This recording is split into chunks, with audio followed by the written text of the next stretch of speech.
chers téléspectateurs de Christ chez vous TV Foundation. Nous sommes dans l'émission Au cœur de la femme chrétienne. Aujourd'hui, nous allons parler de la prière. La prière, est-ce utile? Alors, pour aujourd'hui, j'ai un invité très spécial qui va débattre avec nous sur ce thème. Mon invité de ce matin, c'est Monsieur Kesson Maouko. Bonjour, Monsieur Kesson. Oui, bonjour. Comment vous allez? Oui, ça va. Et vous? Ça va, je rends grâce. Et les activités? Je rends grâce. Ok. Aujourd'hui, mon thème s'intitule La prière, est-ce utile? L'utilité de la prière, est-ce utile? Alors, j'aimerais que vous me donniez une définition de la prière. Ok. Oui. Et la prière, si je peux le définir, c'est comme une conversation avec Dieu. Oui. Conversation entre l'homme et son Dieu, de façon brève. Ok. La prière, c'est une conversation entre l'homme et son Dieu. Et alors, quelle est son importance? Oui, bon, partant de la définition de la prière, qui est Oui. une communication, une conversation entre l'homme et son Dieu, la prière est importante dans ce sens que l'homme a toujours besoin de parler à son Créateur, à son Dieu. Et le Créateur aussi a besoin de parler à sa créature. Donc si nous basons sur ça, donc la prière, c'est incontournable. Ok. Est-ce une obligation de prier son Créateur? Parce que je ne peux pas, mon père m'a donné naissance, je peux toutefois se réveiller le matin, ne pas le saluer. Ou bien ne pas s'en foutre de lui. Est-ce une obligation de prier chaque jour à Dieu? Oui, bon, pour certaines personnes, ça peut être une obligation. Pour quelqu'un d'autre aussi, ça peut ne pas être une obligation. Mais le tout dépend de la relation qui existe entre l'homme et son Dieu. Donc, si c'est une bonne relation, donc, converser avec mon père, communiquer avec mon père, ça devient maintenant une obligation pour moi. Ok. Alors, si la prière est une obligation pour nous, alors pour nous les chrétiens, il le faut. Alors, j'aimerais savoir aussi, est-ce que la régularité de la prière est-elle importante dans la vie d'un chrétien?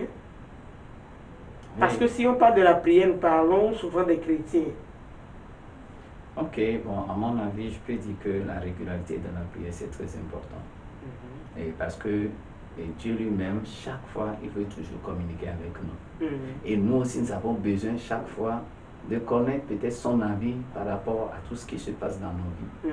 Donc, la régularité, c'est vraiment important. Si on veut vraiment maintenir une bonne communication avec notre Dieu. Si nous voulons maintenir une bonne communication avec Dieu, est-ce qu'il y a une heure précise à laquelle un chrétien doit prier? Ou bien nous devons prier partout, à tout moment, dans le WC, dans la chambre, au marché, n'importe où comment? Est-ce qu'il y a une heure précise, adéquate à l'heure de la prière? Bon, une heure précise? Oui. Bon, selon moi, pas. On peut prier en tout moment. Il suffit d'avoir le besoin. C'est comme si, par exemple, un enfant et puis son père. Est-ce qu'il y a une règle qui va dire que c'est seulement le matin que l'enfant peut parler à son père? Bien, c'est seulement à midi que l'enfant peut parler à son père? Ok, si la règle est que c'est à midi que l'enfant peut parler à son père, et que voilà, à 10 heures, l'enfant a un besoin urgent. Donc, selon moi, on peut prier en tout moment, à chaque heure, à chaque minute. Chaque fois qu'on ressent le besoin, on ressent l'envie, on peut prier. À chaque fois qu'on ressent l'envie, nous devons prier. Mais aujourd'hui, dans nos églises, nous prions du matin. Le réveil, on est dedans. On dit jeûne, on est dedans. Dimanche, on est dedans. Mercredi, on est dedans. Vendredi, oh, c'est pas la peine. Là-bas, là même, on casse Satan même. Mais on prie tous les jours. Mais nous ne voyons pas l'exaucement de nos prières. Cela est dû à quoi? Oui, prier, c'est une chose. Avoir l'exaucement de la prière aussi, c'est autre chose. Ok. Expliquez-nous davantage. Ok. Dieu autorise à communiquer avec nous. Mais nous devons savoir que pour l'exaucement, il y a des conditions. Des conditions. Je prends un exemple. Oui. Et souvent, on nous avait dit, lorsque tu veux aller parler avec ton père, souvent on nous demande de se lever très tôt. Très tôt. Oui. Donc la condition pour qu'il soit tout à fait disponible pour pouvoir t'écouter, c'est d'aller très tôt. Donc si j'y vais à midi, il va m'écouter. Mais la question de savoir, est-ce qu'il sera vraiment disponible de pouvoir m'écouter attentivement? Ok. Donc, une prière, pour qu'une prière soit exaucée, il y a des conditions à remplir. Et toute personne qui essaie de remplir ces conditions, il peut s'attendre à l'exaucement de sa prière. Prier ne veut pas dire forcément être exaucé. Normalement, c'est ce que Dieu lui-même veut. Et si on lui demande quelque chose, il va nous exaucer. Mais il a également des conditions. Donc, si je veux être exaucé, aussitôt que je prie, donc je dois respecter ces conditions. Vraiment, vous pensiez que vraiment si nous respectons ces conditions, aller très tôt le matin vers Dieu, alors tout ce que nous demandons, nous allons le recevoir. Mais il y a certaines personnes qui le font, mais ils ne reçoivent pas ce qu'ils veulent avoir. Oui, bon, le fait d'aller très tôt le matin, là, ça c'est un exemple, mais ça ne joue pas de trop au niveau de la prière avec Dieu. Au niveau de la prière avec Dieu. Et aujourd'hui, tout le monde prie. On prie à Dieu. Oui. Donc, je peux prier à Dieu au nom d'une église. Je peux prier à Dieu au nom d'un saint. Je peux prier à Dieu au nom d'une congrégation, au nom d'une doctrine. Mais si nous fouillons bien la Bible, Dieu nous a dit de s'adresser à lui par un seul canal, qui est le Seigneur Jésus. Ça, c'est la première des choses. Tout ce que nous demanderons à Dieu au travers de Jésus, la Bible nous l'a confirmé dans Jean 14, verset 13. C'est Jésus même qui disait ça. Tout ce que vous allez demander à mon Père en mon nom, je le ferai. Donc si nous basons sur ça, donc ça veut dire qu'il y a déjà une condition là-bas. Donc celui qui s'adresse à Dieu en passant par une église, il peut ne pas avoir un exaucement. Il peut ne pas y avoir exaucement. Mais si quelqu'un le fait, par exemple, il va le matin, il remplit les conditions, il fait ces choses-là. Parce que j'ai vu quelque part, quelqu'un dit le silence de Dieu. Que parfois nous prions, mais Dieu est en silence. J'aimerais que vous m'expliquiez un peu le silence de Dieu là. Parce que parfois nous prions, mais il nous a été dit aussi que Dieu se tait parfois. Ok. Oui, c'est vrai, le silence de Dieu. Je reviens toujours avec l'exemple d'un père et puis son enfant biologique. Oui. L'enfant peut aller parler à son père, son père l'écoute. Mais si son père ne dit rien, ça ne veut pas dire que le père n'a pas écouté ce qu'il a demandé. Le père peut écouter, mais il a dit, ok, il peut faire seulement la tête comme ça, sans rien dire. Donc, ce qui veut dire que ce n'est pas parce que je communique avec Dieu, je prie à Dieu, je demande quelque chose à Dieu, aussitôt Dieu doit répondre sur le champ. Puis après tout, c'est lui qui possède ce que je demande. Donc, c'est lui qui va décider quand il doit me le donner. Donc, si automatiquement, sur le champ, il n'a rien à me dire, il va garder silence.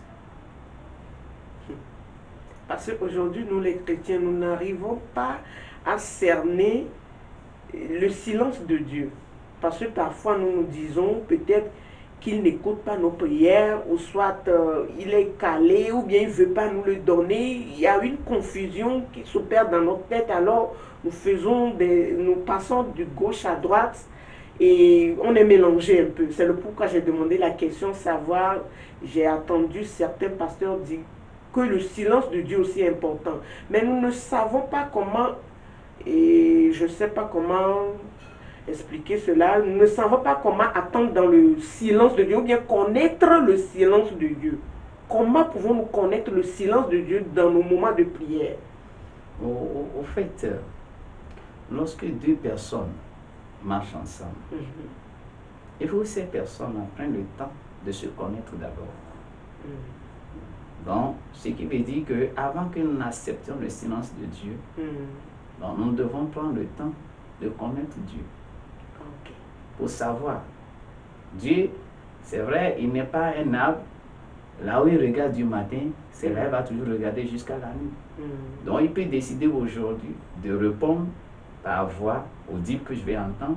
Demain, il peut décider de répondre par un silence. Mais le fait de connaître Dieu, si je connais Dieu et je sais ces méthodes qu'il utilise pour exaucer une prière, donc je dois savoir que certaines fois aussi, il aime utiliser le silence. Merci. Et nous devons connaître Dieu pour savoir que parfois, si nos prières ne sont pas exaucées, c'est parce qu'il a un temps précis et un temps fixé pour nous. Pour cela, nous allons aller au jingle et on revient.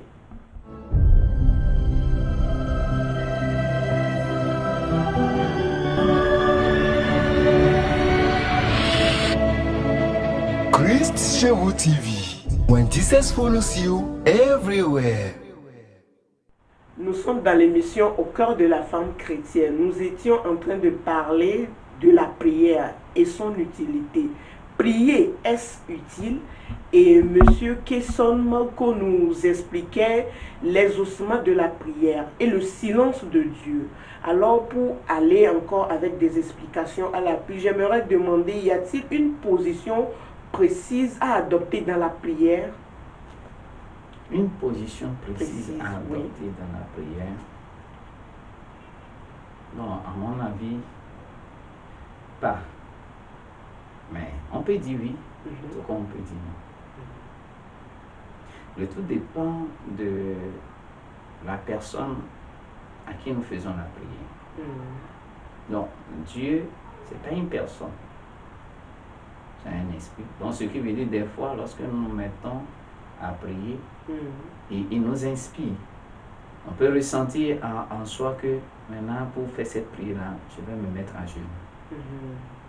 Demain, pour faire la même prière, je peux sentir en moi que, ok, je vais me coucher par terre. Après demain, je vais rester debout. Donc, ce qui veut dire qu'il n'y a pas une position exacte pour pouvoir prier avant que Dieu nous écoute. Donc, s'il y avait une position exacte, on suppose que selon Dieu, pour être exaucé, il va falloir que nous couchions par terre avant que Dieu nous exauce. Mais dans l'adoration, excusez-moi si je ne vous coupe pas la parole, il nous a été enseigné que dans la position de l'adoration, si j'ai bonne mémoire, que la position la plus adéquate est celle à qui donne une importance devant Dieu, c'est la position accroupie, le front au sol. Oui. Et je me posais la question, c'est pourquoi j'ai posé la question, à savoir si dans la prière, il n'y a pas aussi une position qui peut plaire à Dieu et puis va nous écouter. Bon, si je m'accroupis, parce que c'est ce qu'on a enseigné, c'est ce qu'il faut, c'est la position idéale par exemple. Mais est-ce que réellement, est-ce que c'est mon accroupissement physique que Dieu veut ou bien mon accroupissement intérieur? Donc je peux m'accouplir physiquement alors que intérieurement, je suis debout devant Dieu. Donc en parlant de position, donc si nous disons qu'il y a une position fixe dans laquelle il faut être avant de prier à Dieu, ok, on suppose que c'est la prière, la position couchée. Et que voilà, je suis en pleine voiture, voilà un accident devant nous et je dois prier à Dieu. Est-ce que j'aurai le temps de me coucher par terre avant de prier à Dieu?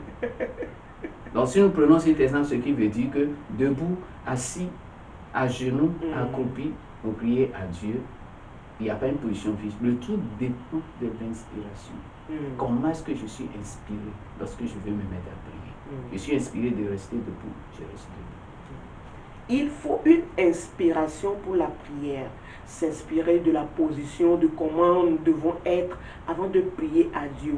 L'essentiel, ce ne sont pas les actes, comment nous faisons. Parce qu'aujourd'hui, dans nos églises, nous faisons des gymnastiques pour la prière, ce qui n'est pas agréable devant Dieu. Mais nous le faisons pour que les autres, nos fidèles, nos confrères de l'église nous voient comme nous sommes quelqu'un de prière, quelqu'un qui prie plus que même le pasteur. Mais cela ne veut pas dire que Dieu va exaucer cette prière. La prière, ou bien la position adéquate pour la prière, c'est une inspiration. C'est Dieu qui va te le révéler. Ou bien comment tu te sens pour prier à Dieu. Monsieur Kesson, j'aimerais aussi demander, est-ce qu'il y a un prix à payer? Un prix à payer pour l'exaucement de la prière? Il y a un prix à payer? Oui, je peux dire des prix à payer. Ok.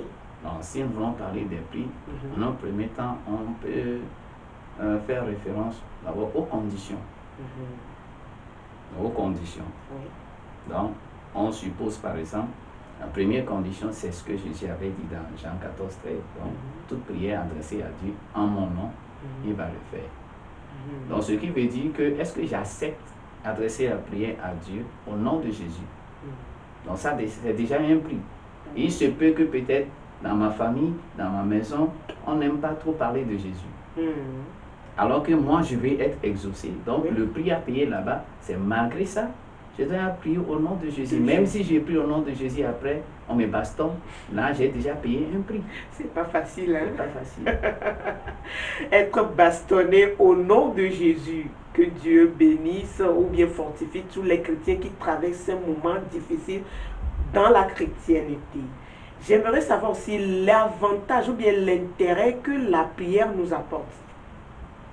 Bon, l'intérêt, c'est que si nous voyons la façon dont Dieu a parlé de la prière, dans Jérémie 33, verset 3, il a dit, invoque-moi et je te répondrai. Si je te réponds, je te démontrerai les choses cachées que tu ne sais pas. Donc, premier intérêt, premier avantage, c'est que lorsque je prie, Dieu m'entend. Il doit entendre avant de savoir qu'est-ce qu'il va faire pour moi, quelle solution il va donner pour moi. Donc, premier avantage, c'est que lorsque je prie, Dieu m'entend. Et lorsque Dieu m'entend, ça lui permet maintenant de savoir, de connaître mes problèmes, avant de savoir maintenant par quel moyen de trouver des solutions. La première des choses, c'est qu'il doit nous écouter. Il doit attendre. L'intérêt de la prière, c'est que lorsque je prie, je prie dans l'intention que Dieu m'écoute. Oui. Donc ça, c'est un premier avantage. Dieu m'écoute. Maintenant, lorsque Dieu m'écoute, il est au courant des besoins que je lui ai soumis. On peut ça aussi, c'est autre importance. Maintenant, lorsqu'il va travailler sur mes besoins, il va me donner un retour. Autre importance. Mais pour toute chose, il y a avantages et inconvénients. Et quels sont les inconvénients si nous ne prions pas? Oui, l'inconvénient majeur selon moi, si nous ne prions pas, Dieu ne sera pas au courant de nos besoins. Vraiment?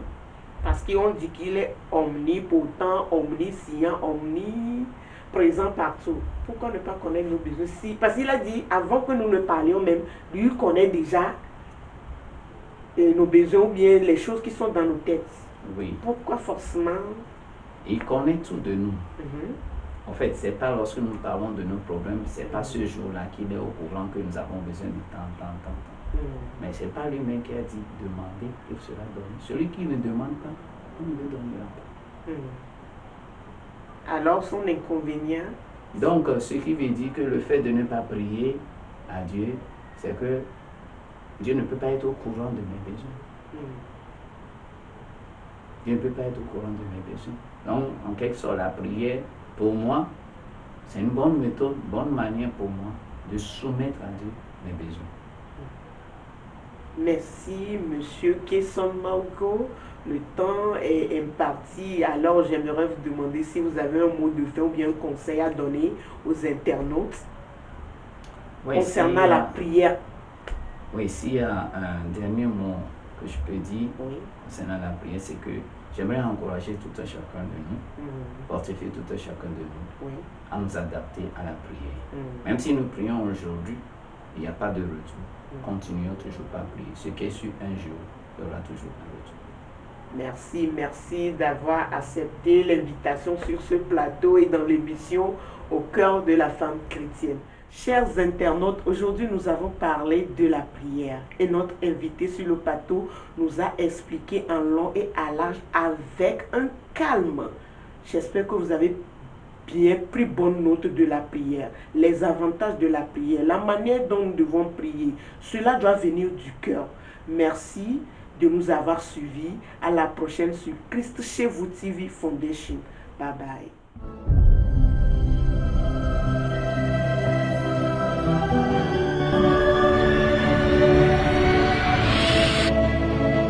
Christ chez vous TV. When Jesus follows you everywhere.